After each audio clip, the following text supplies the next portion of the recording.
Bienvenue sur Clé Biblique, une chaîne dédiée à la vérité de la parole de Dieu, à la libération spirituelle et à la croissance chrétienne. Si cet enseignement peut t'aider ou aider quelqu'un que tu connais, abonne-toi maintenant, like cette vidéo et partage-la largement.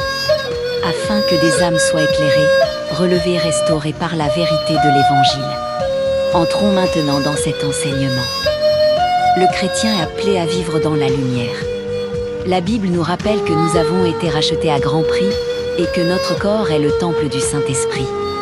Pourtant, dans le silence, dans la solitude, beaucoup de croyants luttent avec une pratique dont on parle peu à l'Église, mais qui affecte profondément la vie spirituelle, émotionnelle et relationnelle, la masturbation. Il est important de dire dès le départ que Dieu ne condamne pas la personne, mais qu'il appelle chacun à la liberté.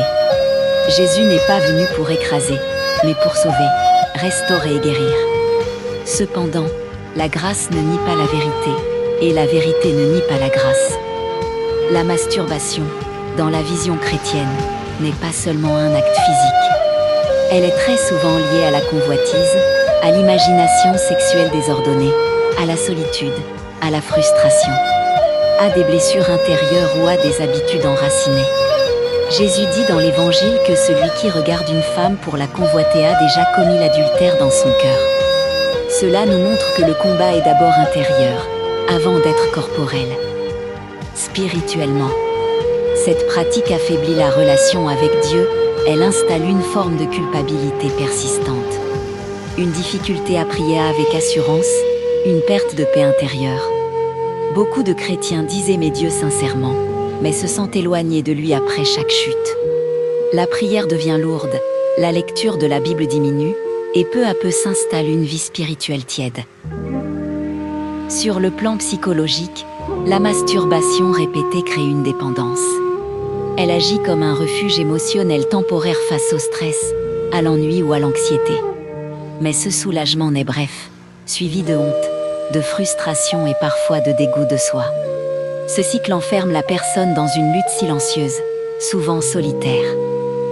Dans le domaine relationnel, cette pratique peut altérer la vision de l'autre. Elle pousse à consommer l'image plutôt qu'à aimer la personne. Elle peut créer des attentes irréalistes, des difficultés dans le couple, une baisse du respect mutuel et parfois une incapacité à vivre une intimité saine et don de soi. Physiquement, sans entrer dans des détails médicaux, de nombreux témoignages font état de fatigue mentale, de baisse de concentration, d'irritabilité et d'une perte de maîtrise de soi. Or, la Bible nous appelle à la tempérance, qui est un fruit de l'esprit. Il est essentiel de comprendre que ce combat n'est pas rare. Même des croyants engagés, des serviteurs de Dieu, ont traversé ou traversent cette lutte.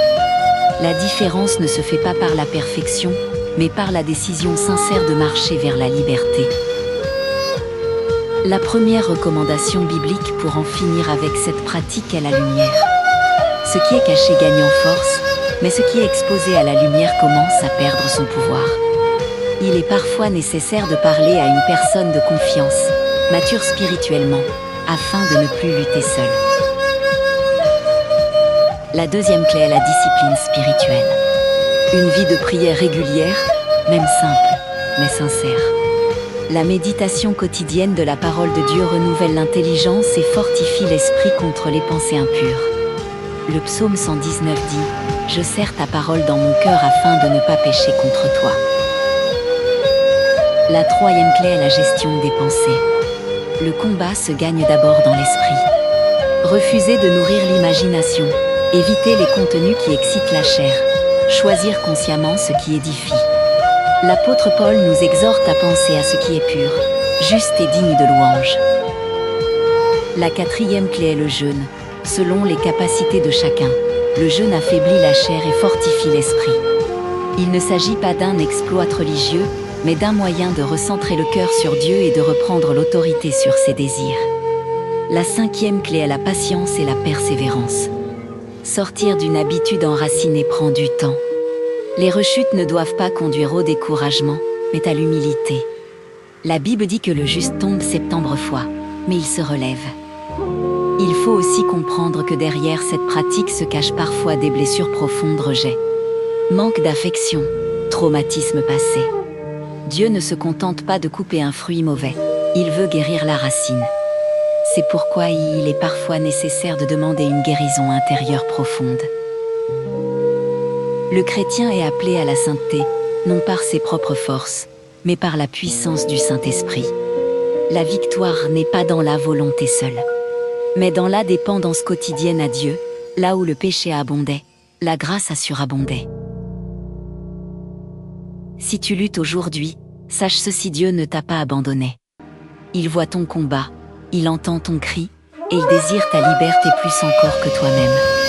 La délivrance est possible, la transformation est réelle, et la restauration est promise à ceux qui persévèrent dans la foi. Que cet enseignement soit pour toi une lumière, non une condamnation.